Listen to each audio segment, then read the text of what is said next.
Hello everyone, welcome back to my channel. Guys, आज के episode में फर्स्ट पार्ट जियांग की लाइफ से जुड़ा है, जिसे बताने में ऑथर ने 2 चैप्टर्स लिखे हैं, जिसे मैंने बहुत ही शॉर्ट में बताया है क्योंकि ये बताना ज़रूरी था। मुझे आज सच में ये वीडियो रिकॉर्ड करते हुए खुद जियांग के लिए, ठीक जान के लिए जैसा बुरा फील होता है वैसा ही बुरा फील हो रहा था। और ये मेरा इस एफएफ में थर्ड बेस्ट कैरेक्टर है। बाकी के पहले तो 2 आप सभी जानते हो। तो बस आज का ये वीडियो एक्सप्लेनेशन आप इंजॉय करना और अपने कमेंट्स मेरे साथ ज़रूर शेयर करना, ठीक है? और जो भी चैनल पर नए आ रहे हैं प्लीज़ चैनल को सब्सक्राइब कर लीजिए। तो अब चलिए आज का वीडियो एक्सप्लेनेशन हम शुरू करते हैं। लास्ट पार्ट में हमने देखा था कि यीबो और जान अपनी शादी को मौका देते हुए अपनी शादी को नेक्स्ट लेवल पर ले जाते हैं। वहीं कैरेमन जान से पूरी जिन फैमिली की तरफ से माफ़ी मांगती है और कहती है कि उसे जान पर यकीन है। फिर कैरेमन की तबीयत खराब होने पर जान और जियांग कैरेमन को हॉस्पिटल ले जाते हैं, जहां डेरन जान से वादा करता है कि वो जान के इस एहसान को रीपे ज़रूर करेगा। और जियांग कैरेमन पर किए एक्सपेंसेस को डेरन से लेकर वहां से जान को लेकर चला जाता है, जहां से बाहर अपनी कार के पास आकर जियांग कहता है कि कैरेमन की वजह से उनका डिनर कंप्लीट नहीं हुआ और उन्हें हॉस्पिटल में देखकर डेरन और शनहाई की जो हालत हुई उसे देखकर जियांग को बहुत मजा आया। इसलिए इस छोटी सी खुशी को सेलिब्रेट करने के लिए उन्हें कहीं बारबेक्यू खाने का मजा लेने चलना चाहिए। जिसके बाद जियांग जान को एक open barbecue road side shop पर लेकर जाता है, जहां वो सारे तब आया करते थे जब वो हाई स्कूल में थे, लेकिन इतने सालों में जियांग यहाँ अक्सर आया करता था। उस शॉप की ओनर जियांग को देखकर ग्रीट करती है, क्योंकि जियांग एक तो उनका रेगुलर कस्टमर था और दूसरा वो उनकी बहुत बार मदद कर चुका था। वहीं वो ओनर जान को इतने सालों बाद देखकर भी पहचान जाती है और खुश होकर उनके बिल पर 30% का डिस्काउंट देती है। उसके बाद अपना ऑर्डर आने तक जियांग और जान वहां बैठकर बियर पीते हैं और अपने पुराने टाइम को याद करते हैं कि कैसे डेरिन ने जान को प्रपोज किया था जब वो सिर्फ 18 साल का था और डेरिन 20 साल का, और तब से वो दोनों एक दूसरे के साथ थे 5 साल पहले वाले इंसिडेंट तक। वहीं ली बोवेन जियांग के पीछे पागल था और जियांग भी उसके बिना जी नहीं पाता था। जियांग बोवेन के साथ हर पल हंसता और खुश रहता था, लेकिन उनके साथ होने के ठीक 1 साल बाद ही जियांग का प्यार उससे हमेशा के लिए दूर हो गया था और अपने साथ जियांग की सारी खुशियां भी ले गया था। वो दोनों एक दूसरे के साथ अपने दुख को दूर कर ही रहे थे कि 2 आदमी वहां आकर जियांग और जान को परेशान करने लगते हैं। जियांग और जान, यहाँ तक कि शॉप ओनर भी उन दोनों आदमियों को वहां से बिना कोई परेशानी खड़े किए जाने को कहते हैं। पर तभी वो दोनों आदमी जियांग और जान को पकड़कर उन्हें परेशान करने लगते हैं कि तभी वहां एक आदमी बिजली की तेजी से आकर उन दोनों आदमियों को मारकर जियांग और जान को बचा लेता है। जियांग को नशा थोड़ा ज्यादा हो गया था, इसलिए अपने लड़खड़ाते कदमों से उस आदमी के पास आकर वो उसे थैंक यू कहता है कि तभी जान भी जियांग को संभालते हुए उस आदमी को थैंक यू कहता है। तो वो आदमी कहता है कि उसे उसके मास्टर ने उन दोनों को बचाने के लिए कहा था। ये कहकर वो आदमी रोड के दूसरी साइड खड़े कार की तरफ देखता है, जिसे देखकर जियांग और जान उस आदमी को कहते हैं कि वो उसके मास्टर से मिलकर थैंक यू कहना चाहते हैं। पर वो आदमी कहता है कि उनके मास्टर किसी से मिलना पसंद नहीं करते और अब वो जा रहा है। ये कहकर वो आदमी उस कार की तरफ बढ़ने लगता है और जियांग और जान भी उस मास्टर को थैंक यू कहने की इच्छा से उस कार की तरफ बढ़ने लगते हैं। पर जियांग जान से आगे जाता है, क्योंकि जान को रोककर वो शॉप ओनर बताती है कि उसने पुलिस बुला ली है और जान की स्टेटमेंट उनको चाहिए होगी। वहीं जियांग जब तक उस कार के पास पहुंचा, उस कार में बैठा मास्टर अपनी कार विंडो का शीशा ऊपर करके वहां से जाने लगता है, लेकिन उस मास्टर की हल्की सी झलक स्ट्रीट लाइट की रोशनी में देखकर जियांग अपनी ही जगह पर फ्रोज हो जाता है। जब जान उसके पास आकर जियांग को टच करता है, जियांग अचानक रोने लगता है और पैनिक होकर कहता है, वो उस कार में बोविन था। जान, मैंने बोविन को देखा। जिसे सुनकर जान कहता है कि ये उसका भ्रम होगा, पर जियांग कुछ सुनना नहीं चाहता था और अचानक पागलों की तरह उस कार के पीछे भागने लगता है और उस कार को रोकने के लिए बोलने लगता है। पर वो कार जियांग से दूर जाती ही जा रही थी।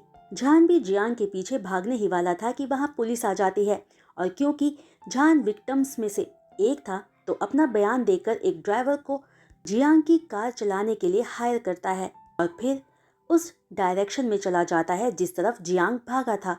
झान को जियांग वहां से सेकंड रेड लाइट के पास ही सड़क पर बैठा हुआ मिलता है, तो झान कार को पार्क करवाकर फौरन जियांग के पास जाता है जो बहुत ही बुरी हालत में था। झान जियांग का चेहरा साफ करते हुए उसे फिर से कहता है, जियांग प्लीज खुद को संभालो, वो बोविन नहीं हो सकता क्योंकि वो इतनी महंगी कार नहीं खरीद सकता था, और वैसे भी अगर वो बोविन होता तो तुम्हें ऐसी हालत में नहीं छोड़ता। और देखो तुमने अपना क्या हाल बना लिया है, तुम बिल्कुल भी प्रिटी नहीं दिख रहे हो। कि तभी जियांग झान को टाइटली गले लगाकर अपने अंदर इतने सालों से दबा रखे दर्द को बाहर निकालते हुए रोने लगता है, और जो वो नहीं कहना चाहता था झान को कहने लगता है, झान मैं उसे बहुत मिस करता हूँ, मैं उसे बहुत ज़्यादा मिस करता हूँ, मैं एक दिन के लिए भी उसे नहीं भूल पाया। जियांग को इतना रोता देख झान की आंखों में भी आंसू आ जाते हैं और वो दोनों सड़क के किनारे ही एक दूसरे को गले लगाए रहते हैं। बाद में झान जियांग को उसके घर लाकर सीधे उसके बेडरूम के सोफे पर लाकर लिटा देता है। कि तभी जियांग की मेड फ्रेया आकर झान से पूछती है कि क्या हुआ है, तो झान फ्रेया को कह देता है कि जियांग को नशे की हालत में चोट लग गई है, जिस पर फ्रेया कहती है कि वो अपने यंग मास्टर के लिए सूप बनाकर अभी लाती है, और ये कहकर वो वहां से चली जाती है। फिर झान जियांग का चेहरा और हाथ पैरों पर लगे चोटों को साफ करता है। तब तक फ्रेया भी सूप लाकर झान को देते हुए कहती है कि वो ये सूप उसके यंग मास्टर को पिला दे, जिससे उसके यंग मास्टर को आराम मिल जाए।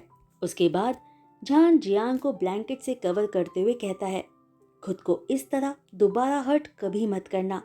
जिस पर जियांग जो अब थोड़ा सोबर होने लगा था झान से कहता है कि वो पागल हो गया है शायद, जो उसने ऐसा किया क्योंकि बोवेन तो उसकी नजरों के सामने जलकर मर गया था, पर फिर भी उसने ये सोचा कि वो मास्टर बोवेन है। जिस पर झान कहता है कि वो पागल नहीं है, बस एक बीते वक्त में अटका हुआ है और अब उसे वहां से बाहर निकलकर अपनी शादी को मौका देना चाहिए। जिस पर भारी मन से जियांग बताता है कि हाओ शुआन के मन में उसके लिए कुछ भी नहीं है क्योंकि उनकी शादी सिर्फ बिजनेस ग्रोथ के लिए हुई है, और वैसे भी उसकी ऑलरेडी गर्लफ्रेंड है, तो जियांग उनके बीच नहीं आना चाहता। जियांग ये भी बताता है कि हाओ शुआन और उसने एक दूसरे की लाइफ में इंटरफेयर ना करने का वादा भी एक दूसरे से किया हुआ है, इसलिए उनके बीच कुछ भी होना पॉसिबल नहीं है और वो अब हमेशा के लिए अकेला हो चुका है। झान ये सब सुनकर चुप रहता है और बस इतना ही कहता है कि उसे फिर भी एक बार अपनी लाइफ के बारे में ठीक से सोचना चाहिए। उसके बाद जियांग झान को वहीं रुकने को कहता है क्योंकि रात बहुत ज्यादा हो चुकी थी। जिसके बाद जियांग झान को उसके क्लोजेट्स में से एक न्यू पजामा सेट निकालकर यूज करने को कहता है और झान वो कपड़े लेकर शावर लेने चला जाता है कि तभी जियांग के रूम का दरवाजा तेजी से खुलता है और परेशान हाओ शुआन कमरे के अंदर आते हुए जियांग को देखकर कहता है, मुझे फ्रेया ने कॉल करके बताया कि तुम्हें चोट लगी है, तुम हॉस्पिटल क्यों नहीं गए दिखाने के लिए। हाओ शुआन को अपने कमरे में ऐसे अपने सामने देख जियांग उठकर बैठ जाता है और बोहें सिकोड़ कर कहता है कि हाओ शुआन बिना नॉक करे रूम में क्यों आ गया, और वो ठीक है तो वो जा सकता है। जियांग के इतना रूड बिहेव करने पर भी हाओ शुआन जोर जबरदस्ती जियांग के चोटों को देखता है कि कहीं जियांग को ज्यादा चोट तो नहीं आई। फिर जियांग को अपनी बाहों में ब्राइडल स्टाइल में उठाकर बेड पर लाकर लिटा देता है और प्यार से कहता है, जब तुम सो जाओगे तो मैं चला जाऊंगा। ठीक तभी झान शावर लेकर बाहर आ जाता है तो हाओ शुआन और झान एक दूसरे को देखकर ग्रीट करते हैं। फिर हाओ शुआन जियांग की तरफ मुड़कर उसके थोड़ा करीब जाकर प्यार से कहता है, तुम आराम करो, कोई बात हो तो मुझे बता देना, और वैसे भी तुम्हें मिसेस वेन होने की वजह से अपना पूरा ख्याल रखना चाहिए। हाओ शुआन को अपने इतना करीब पाकर जियांग थोड़ा अनकंफर्टेबल फील करता है क्योंकि हाओ शुआन की गर्म सांसें जियांग के स्किन को छू रही थी। वेडिंग डे पर एक लाइट किस करने के बाद से आज तक उन दोनों ने एक दूसरे का हाथ तक नहीं पकड़ा था। तभी जियांग की अनकंफर्टेबल लुक को देखकर एक स्माइल के साथ हाओ शुआन कहता है, हम दोनों कपल हैं और मिस्टर झान इस बात को समझते होंगे। तभी अपनी एम्बैरेसमेंट को कम करने के लिए जियांग पूछता है कि आज हाओ शुआन अपनी गर्लफ्रेंड के साथ वक्त क्यों नहीं बिता रहा, जिस पर हाओ शुआन सीरियस टोन में कहता है कि अब उसकी कोई गर्लफ्रेंड नहीं है और उसने बाहर खेलना बंद कर दिया है क्योंकि वो अपनी फैमिली को अब अपनाना चाहता है और जियांग के लिए एक अच्छा हस्बैंड बनना चाहता है। ये सब सुनकर जान को लगा कि हाओ शुआन अपनी बात पर सिंसियर है, पर जियांग को हाओ शुआन की बात पर मजाक ही लग रहा था और वो हाओ शुआन को कह देता है कि वो ऐसी बेकार की बातें ना करे, जिस पर हाओ शुआन बेड पर से उठते हुए जियांग को प्यार से देखकर कहता है, तो फिर मिसिस वेन, तुम बस इंतजार करो और देखो। फिर पलटकर जान को देखकर कहता है, आप दोनों बातें करो, मैं शावर लेने जा रहा हूँ। और मिस्टर जान, प्लीज आज रात जियांग का पूरा ख्याल रखना और अगर आपको कोई जरूरत हो तो मुझे बुला लेना, मैं सामने वाले रूम में ही सोऊंगा। जिस पर जान हाँ में सिर हिला देता है और कमरे से बाहर जाने से पहले हाओ शुआन एक बार और मुड़कर जियांग को देखता है, फिर बाहर चला जाता है। हाओ शुआन के बाहर जाते ही जियांग राहत की सांस भरता है और जान उसके पास आकर कहता है कि हाओ शुआन जियांग को लेकर बहुत परेशान दिख रहा था और जैसा वो फिक्र कर रहा था ऐसा लगता है कि वो जियांग को पसंद करने लगा है। जिस पर जियांग कहता है कि वो एक प्ले बॉय है तो वो जियांग को लेकर सीरियस कभी नहीं होगा और वैसे भी जो इंसान हर किसी लड़के या लड़की को प्यार करने लग जाता है, जियांग को उस इंसान का इतना चीप प्यार नहीं चाहिए। जिसे सुनकर जान चुप रहता है, फिर जियांग को सोने के लिए कहकर उसके पास आकर लेट जाता है और दोनों दोस्त एक दूसरे का हाथ थामे एक दूसरे को देखकर एक दूसरे के साथ रहने के लिए आपस में थैंक यू कहते हैं और अपने अपने चेहरों पर स्माइल के साथ सो जाते हैं। वही रात को जियांग फिर वही सपना देखता है जिस दिन बोवेन आग में जल गया था, तो वो नींद से चिल्लाकर उठता है और जान को रोते हुए कहता है कि वो मुझे कभी माफ नहीं करेगा क्योंकि मैं उसे बचा नहीं पाया। और इस तरह जान जियांग को अपनी बाहों में भरकर उसे अपना सारा दुख बाहर निकालने देता है और फिर जियांग के शांत होने पर उसे लेकर सो जाता है। अगले दिन वीकेंड था तो जान सोच रहा था कि वो थोड़ी देर और सो पाएगा, लेकिन जियांग जल्दी उठकर अपने घर के जिम में एक्सरसाइज करने चला जाता है। इसलिए जान भी उठकर किचन में फ्रेया की ब्रेकफास्ट बनाने में हेल्प करने चला जाता है।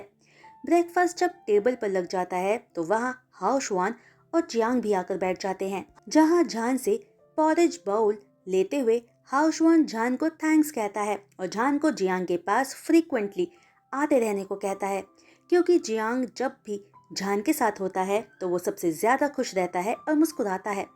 फिर जान को ये कहकर हाओ शुआन जियांग को देखकर कहता है, हनी, तुम्हें और ज्यादा स्माइल करते रहना चाहिए क्योंकि तुम स्माइल करते हुए बहुत ब्यूटीफुल दिखते हो। हाओ शुआन की बात सुनते ही जियांग का खाना उसके गले में अटक जाता है और वो हाओ शुआन को घूर कर देखते हुए कहता है, तुम इतनी बकवास क्यों कर रहे हो, क्या तुम मुझे ब्रेकफास्ट नहीं करने देना चाहते हो?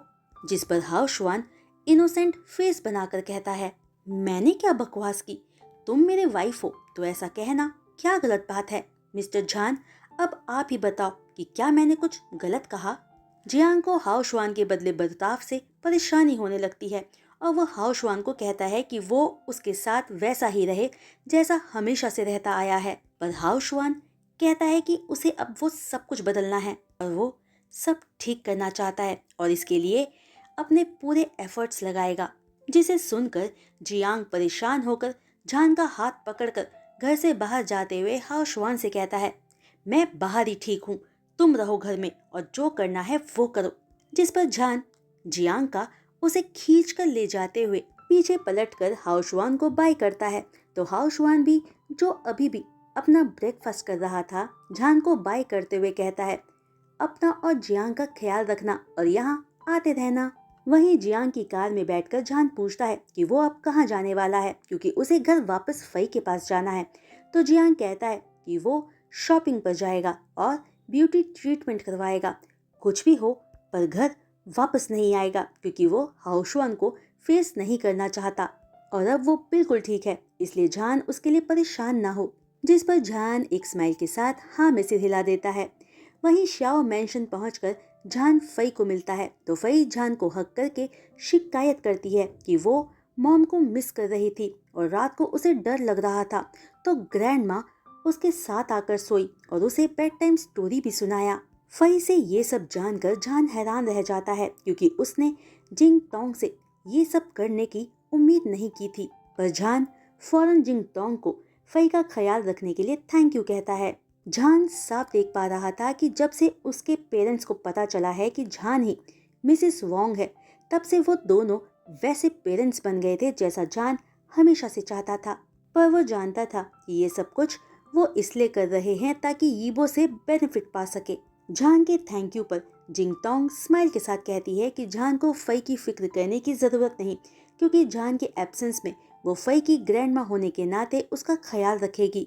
लेकिन जान वहाँ जियानमिन और जिंग टोंग दोनों को अपनी बात क्लियर करते हुए कहता है कि यीबो और उसने यही फैसला किया है कि वो जहाँ भी जाएंगे फई उनके साथ जाएगी, इसलिए फई की वजह से जिंग टोंग को ज्यादा परेशान नहीं होना होगा।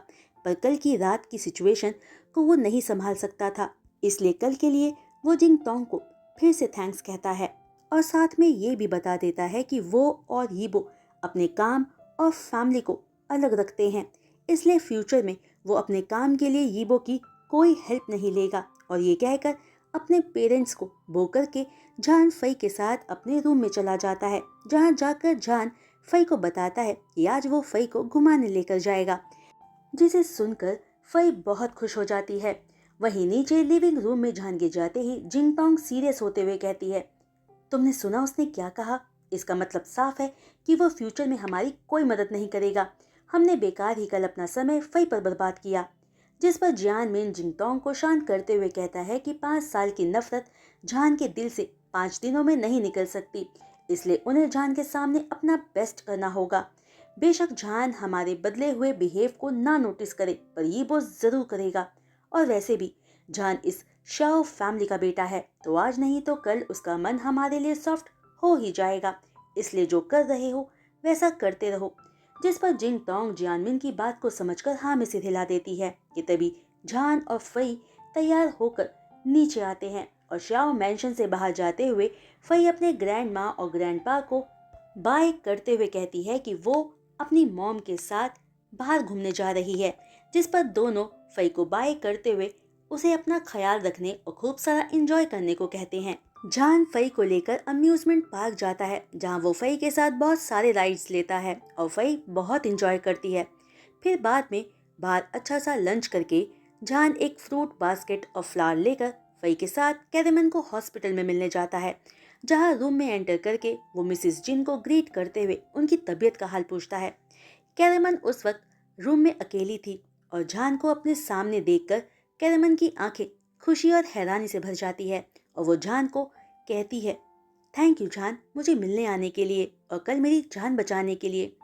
जिस पर फ्रूट बास्केट और फ्लावर साइड में रखते हुए जान मिसेस जिन को वेलकम कहता है और फई को इंट्रोड्यूस करवाता है, जिसके बाद फई भी मिसेस जिन को ग्रीट करती है, जिसका प्यारा सा चेहरा देखकर कैरेमन भी फई को हेलो कहती है और जान से पूछती है कि क्या ये वही बच्ची है जिसे जान ने बर्थ दिया था, जिस पर जान प्राउडली हाँ कहता है।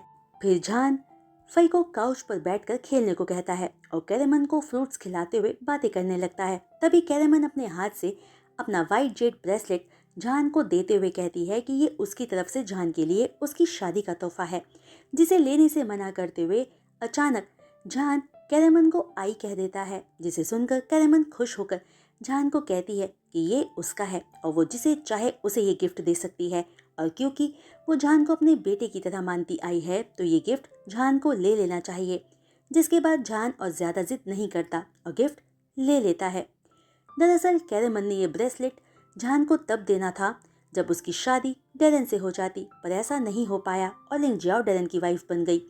पर कैरेमन ने ये ब्रेसलेट लिंग जियाओ को कभी नहीं दिया था, क्योंकि मन के किसी कोने में वो आज भी लिंग जियाओ से ज्यादा जान को पसंद करती है। जान, तुम यहाँ क्यों हो? लिंग जियाओ रूम में एंटर करते हुए पूछती है। मैं यहाँ क्यों नहीं हो सकता? क्या ये हॉस्पिटल तुम चलाती हो? जान की बात पर वो सीधे कैरेमन की तरफ देखकर बोलती है, मॉम, क्या आप भूल गए हो कि इसने 5 साल पहले डेरन के साथ क्या किया था? ना ही तो इसने डेरन को मरने से बचाने में हमारी कोई हेल्प करी, बल्कि एक बास्टर्ड को जन्म दिया। तभी अचानक लिंग जियाओ के गाल पर एक जोर का थप्पड़ पड़ता है, जिसकी वजह से उंगलियों के निशान उसके गाल पर साफ दिखने लगे थे। जान के थप्पड़ पर लिंग जियाओ अगर कहीं और होती तो अच्छा खासा जवाब देती, पर कैरेमन के आगे वो बेचारी बनते हुए कहती है, मॉम, जान ने आपके सामने मुझे थप्पड़ मारा। मैं डैरेन के बेबी से प्रेग्नेंट हूँ, इसने फिर भी मुझे मारा।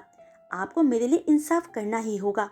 फिर जान की तरफ देखकर कहती है, जान, क्या तुम मिस्टर यीबो की ताकत का फायदा उठा रहे हो? तभी चेहरे पर स्माइल और आंखों में गुस्सा लिए जान कहता है, वो मेरा हस्बैंड है, तो उसका वाइफ होने के नाते मैं उसकी पावर्स का फायदा उठा सकता हूँ। इसमें गलत क्या है? तुम अगर चाहो और फायदा उठा सकती हो तो अपने हस्बैंड की पावर का फायदा उठाओ ना, रोका किसने है? पर लिंग जियाओ, एक बात कान खोल कर सुन लो, मेरी बेटी मेरी बॉटम लिमिट है, और अगर तुमने मेरी वो लिमिट को टेस्ट करने की कोशिश की तो मैं तुम्हें नहीं छोड़ूंगा। जिस पर अपनी गलती ना मानते हुए लिंग जियाओ कहती है कि उसने जो कहा वो सच कहा। तभी कैरेमन दोनों को लड़ने से रोकते हुए लिंग जियाओ को कहती है कि उसे बच्चे के लिए ऐसे शब्द इस्तेमाल नहीं करने चाहिए, वो खुद भी मदर बनने वाली है। जिसे सुनकर लिंग जियाओ की टोन थोड़ी रूड साउंड करती है और वो कैरेमन से कहती है, मॉम, आप जान को कैसे प्रोटेक्ट कर सकते हो? मैं जानती हूँ आप हमेशा से जान को मुझसे ज्यादा पसंद करते आए हो, तो क्या अब आप मुझे हटाकर इसे अपना सन इन लॉ बनाना चाहते हो? तो मैं आपको बता दूं, ये ऑलरेडी यीबो से मैरिड है, तो आपको क्या लगता है ये जिन फैमिली में शादी करके आएगा? वो मैं हूँ जो डैरेन से प्यार करती हूँ, इसलिए जान ये सब कुछ डिजर्व नहीं करता। पर अगर आप यही चाहते हो और सोचते हो कि मैं डैरेन से प्यार नहीं करती, तो मैं इस बेबी को अभी अबॉर्ट करवा दूंगी। कैरेमन लिंग जियाओ के इस रूप को देखकर हैरान थी और सोच रही थी कि क्या इतने सालों से ये लिंग जियाओ हमारे सामने अच्छा बनने का नाटक कर रही थी, पर डैरेन इसका ये रूप नहीं जानता। ये सब सोचकर कैरेमन लिंग जियाओ को बेबी अबॉर्ट करने से रोकते हुए कहती है, जान यीबो से मैरिड है, तो उसके लिए ये सब कहना सही नहीं है। मैं उसे हमेशा से ही अपना बेटा मानती आई हूँ, तो उसके साथ मिलने और बात करने में क्या बुराई है? और हमने कभी तुम्हारे साथ कोई गलत बिहेव नहीं किया, तो तुम ये सब क्यों कह और कर रही हो? ये बच्चा इनोसेंट है। तभी कैरेमन की हालत देखते हुए जान कहता है, लिंग जियाओ, तुम्हें परेशान होने की जरूरत नहीं है, क्योंकि मैं यीबो को छोड़कर डैरेन के पास कभी नहीं आऊंगा, क्योंकि अब मुझे पता है कि एग्जैक्टली मुझे क्या चाहिए। जिस पर लिंग जियाओ जान को उनके फैमिली मैटर से दूर रहने को कहती है, जिस पर कैरेमन हार कर लिंग जियाओ से पूछती है कि उसे आखिर चाहिए क्या। तो वो कैरेमन को देखकर स्मर्क करते हुए कहती है, मॉम, मैं चाहती हूँ कि आप जान से फ्यूचर में कभी नहीं मिलेंगी, और अगर कभी आप मिली भी तो उसे देखकर वहां से चली जाएंगी, वरना मैं आज जितनी अच्छी हूँ आप मुझे तब उतना अच्छा नहीं पाओगे, और मेरे ख्याल से अपने ग्रैंडसन के लिए आप इतना तो कर ही सकते हो। ये सब सुनकर कैरेमन हैरान रह जाती है और जान शांत रहते हुए सोचता है कि अगर डैरेन को पता चला कि उसकी वाइफ उसकी प्यारी मॉम के साथ कैसा बिहेव कर रही है, तो पता नहीं वो क्या करेगा। इसलिए जान कैरेमन के पास आकर बोलता है, आई, हमारे लिए यही ठीक होगा कि हम अब कभी नहीं मिले, और अब मैं आपको कभी परेशान नहीं करूंगा। अपना ख्याल रखना और जल्दी ठीक हो जाना। जान की बात सुनकर कैरेमन को समझ आ जाता है कि जान ये सब कुछ उसे एम्बैरेसमेंट से बचाने के लिए कह रहा है, और तभी उसे जान और लिंग जियाओ के बीच का फर्क भी दिख जाता है कि जिन फैमिली ने डैरेन की वाइफ चुनने में गलती कर दी है। जान फई का हाथ थामे वहां से जाने लगता है कि तभी लिंग जियाओ जान का रास्ता रोकते हुए कहती है, तुम यहाँ से अभी नहीं जा सकते। तुमने तो कह दिया, पर मॉम ने अभी तक नहीं कहा कि वो तुमसे नहीं मिलेंगी। जिसे सुनकर जान कहता है, तुम इंसान हो भी या नहीं? तुम डैरेन जिससे तुम प्यार करती हो उसकी मॉम को ऐसे धमकी कैसे दे सकती हो? तभी लिंग जियाओ प्राउडली कहती है, मैं जिन फैमिली और डैरेन की सेवियर हूँ, इन्हें मुझे थैंक्स कहना चाहिए। तभी जान स्माइल के साथ कहता है, लिंग जियाओ, तुम कहती हो कि तुमने डैरेन को बचाया, तो इसका प्रूफ कहाँ है? मैंने अम्बिलिकल कॉर्ड ब्लड लाकर डॉक्टर को दिया था, जिससे डैरेन बच पाया, यही प्रूफ है। लिंग जियाओ साफ झूठ कहती है। लिंग जियाओ जान के सेक्रीफाइस का क्रेडिट खुद लेकर झूठ बोल रही थी, इसलिए जान पूछता है कि वो डॉक्टर कहाँ है, तो लिंग जियाओ कहती है कि उसे नहीं पता कि वो अब कहाँ है। तो तुम उस डॉक्टर को कॉल करके बुलाओ, हम फेस टू फेस उससे सीधे ही पूछ लेंगे कि वो अम्बिलिकल कॉर्ड ब्लड किसका था। जान काम टोन में कहता है, जो इस वक्त लिंग जियाओ की आंखों में गिल्ट देख पा रहा था। तभी लिंग जियाओ कहती है, वो जिसका भी था पर तुम्हारा नहीं था। ये पूरी तरह से सच नहीं है। ये कहते हुए जान फई की तरफ प्यार से देखता है। तभी जान को घूर कर देखते हुए लिंग जियाओ कहती है, यहाँ बकवास करना बंद करो। तभी उन दोनों की बात सुनकर कैरेमन को कुछ गड़बड़ महसूस होती है, तो वो लिंग जियाओ से पूछती है कि वो बताए कि वो अम्बिलिकल कॉर्ड ब्लड किसका था और वो लिंग जियाओ को कहाँ से मिला। दरअसल उस वक्त डेरेन को लेकर पूरा जिन परिवार परेशान था, तो जब लिंग जियाओ वो ब्लड लाई थी तो सारे उस ब्लड के डोनर को थैंक्स कहना चाहते थे, पर लिंग जियाओ ने मना कर दिया था, ये कहकर कि वो डोनर किसी से नहीं मिलना चाहता। उसके बाद भी जब भी वो सारे उस डोनर के बारे में लिंग जियाओ से पूछते थे तो उसके फेस एक्सप्रेशंस चेंज हो जाते थे और वो टॉपिक बदल दिया करती थी। इसलिए लिंग जियाओ के अलावा उस डोनर के बारे में और कोई नहीं जानता था। तो आज जान के मुंह से उस डोनर के बारे में सुनकर कैरेमन को शक होने लगा था। तभी लिंग जियाओ कहती है, मॉम, मुझे वो ब्लड कहाँ से मिला इससे कोई फर्क नहीं पड़ता, पर डेरेन आज ठीक है, ये मैटर करता है। मैं उसकी वाइफ हूँ, तो आप मुझ पर यकीन करोगे या इस पर? मैं डेरेन का बुरा कभी नहीं चाहूंगी। अब आप अपना ख्याल रखना, मैं जा रही हूँ। ये कहकर लिंग जियाओ वहाँ से चली जाती है, क्योंकि वो कैरेमन को और ज्यादा फेस नहीं करना चाहती थी। और लिंग जियाओ के जाते ही जान कैरेमन के पास आकर कहता है, आई, अब आपको आराम करना चाहिए और आप ज्यादा मत सोचो, आपकी हेल्थ सबसे ज्यादा इम्पोर्टेंट है। फिर कैरेमन को अच्छे से बेड पर लिटाकर जान कहता है, आई, अब मैं जाता हूँ, आप अपना ख्याल रखना। कि तभी जान का हाथ पकड़कर कैरेमन पूछती है, जान, तुम उस डोनर के बारे में क्या जानते हो? जिस पर जान कैरेमन को शांत करते हुए कहता है, आई, कुछ चीजों के कहने का सही वक्त होता है और मैं जो कुछ भी जानता हूँ उसके कहने का अभी सही वक्त नहीं आया है। यानी तुम सारी बातें जानते हो? कैरेमन उम्मीद भरी आंखों से जान को देखते हुए पूछती है, नहीं, मैं सब नहीं जानता। जान साफ मना कर देता है, क्योंकि अभी उसे अपनी बात साबित करने के लिए कुछ पक्के सबूत हासिल करने थे। और वैसे भी अब धीरे धीरे लोग जान पर यकीन करने लगे थे, इसलिए जान लिंग जियाओ को और कोई मौका नहीं देना चाहता था अभी बिना किसी सबूत के ये बात कहकर। तभी जान की ना सुनकर कैरेमन उदास हो जाती है। ठीक उसी समय कमरे का दरवाजा खुलता है, जहाँ से डेरेन, चिंगशु और लू यिंग एक साथ एंटर करते हैं और कैरेमन को जान का हाथ पकड़े देखकर सब हैरान रह जाते हैं। तभी जान अपना हाथ कैरेमन से छुड़ाकर गुड बाय कहकर फई को लेकर वहां से जाने ही लगता है कि तभी कैरेमन डेरेन को कहती है कि वो जान को बाहर तक छोड़ आए, जिसे सुनकर डेरेन अपनी ही जगह पर फ्रोज हो जाता है। तो गाइस, आज का ये वीडियो एक्सप्लेनेशन मैं यहीं रोकती हूँ और उम्मीद करती हूँ कि आपको आज का ये वीडियो एक्सप्लेनेशन पसंद आया होगा। तो अगर आपको आज का वीडियो एक्सप्लेनेशन पसंद आया हो तो अपने लाइक्स देकर वीडियो को 1000 लाइक्स तक पहुंचा देना। और जो भी नए आ रहे हैं इस चैनल पर और चैनल को सब्सक्राइब कर सकते हैं, तो प्लीज़ चैनल को सब्सक्राइब और बेल आइकन को हिट करना बिल्कुल मत भूलिएगा। तो आज के लिए बस इतना ही। मैं जल्द लौटूंगी न्यू वीडियो एक्सप्लेनेशन के साथ। तब तक के लिए बाय।